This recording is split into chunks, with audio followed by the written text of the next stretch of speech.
Here's what we should all fear. We should all fear looking back and wondering what might have been if we had trusted and obeyed. That's what you should fear.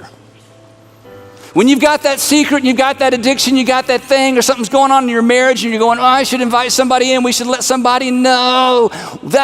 What you should fear is looking back and wondering what might have happened with your relationship with your kids, or your husband, or your wife, or your physical health, if only you had trusted and obeyed. And it really comes down to this, and it's this question I ask a lot. What story do you want to tell? Do you want to tell the story of, you know what, we knew we needed to stay, but we just got tired of the mess and we left. And now we look back and realize we should have stayed. You know what, the truth is we knew God was calling us to leave, but it was so comfortable and it was so promising. We just couldn't leave. I knew that God wanted me to get help. My wife told me I needed to get help. My husband told me I needed to get help. My kids begged with me to get help. My closest friend said get help. I knew God wanted me to get help, and I just couldn't bring myself to do it. Is that the story you want to tell? You know, I just figured out a way to work around authority every single time. I decided, you know what, that guy isn't going to go along with it. He's not going to serve anymore. She's not going to serve anymore. I finally got the board to where everybody around me just thought I was God's special anointed person. And they just said, yes, pastor, yes, pastor, yes, pastor. And I finally manipulated it to where I was the sole decision maker. And then I sank the whole organization because I wasn't as smart as I thought I was. And nobody felt empowered to tell me no. Is that the story you want to tell? Of course not. What story do you want to tell? And remember, a single act of courage is often the catalyst for extraordinary. So come on, be extraordinary.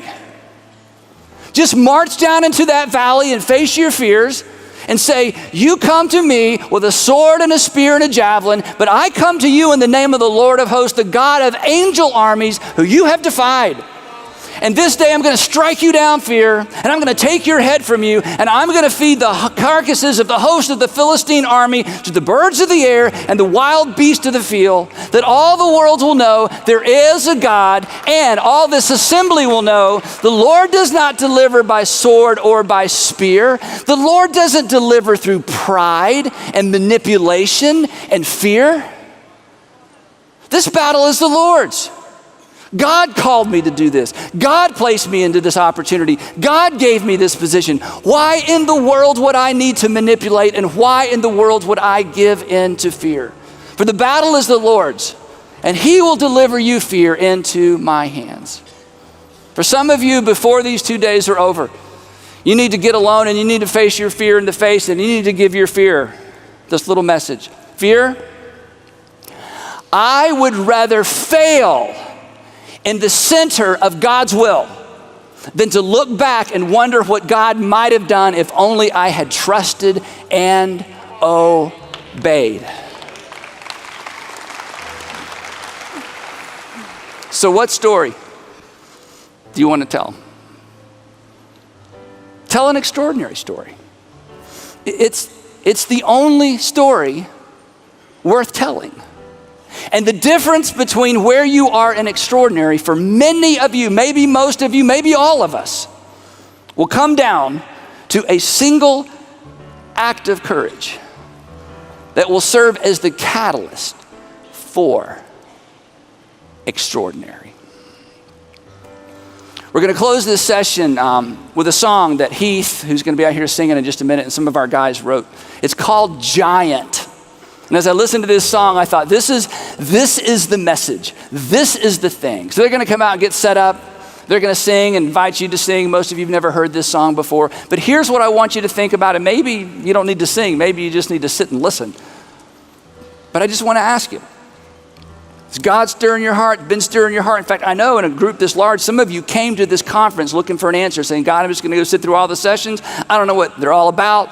But at the end of these 2 days, me and my family, we need to know what to do or what not to do or what to start or what not to start. God, we just need to know. And perhaps, sir, you came with a ministry question that you wanted to answer. But God has decided you need to get help personally before he answers that question. Some of you came here trying to figure out, how do I get my board to do what I want my board to do? And perhaps God wants you to go back and say to your board, you're the board, and I'm going to submit to your authority. Because humility is an invitation for God to do extraordinary. Whatever it is you're wrestling with, in these next few minutes, I know this is scary. Would you just be willing to say, God, I'm not promising I'm going to do it, but I at least want to know and have the clarity around knowing what it is you want me to do.